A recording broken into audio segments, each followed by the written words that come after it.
আপনি কি ভেবেছেন আপনার নামাজ দিয়ে আপনি জান্নাতে যাবেন?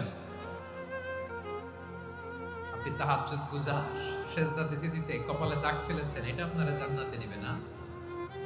আপনি এলাকার সবচেয়ে বড় হাতেম তাই দানশীল, এই দানের ভরসায় বসে আছেন। কুশ্চিত কালো না। আমাদের নামাজ, আমাদের রোজা, আমাদের ইবাদত, এগুলোকে মিজানের পাল্লায় উঠালে কোনো ওজনই হবে না।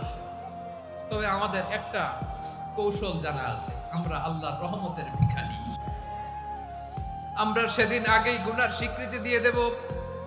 আমরা বলবো, আল্লাহ তুমি প্রশ্ন করার আগে তোমার একটা কথা বলি, আমারে কিছু জিজ্ঞেস করো না, আমি সব করেছি। এমন কোন পাপ নাই যে পাপ আমারে দিয়ে হয় নাই।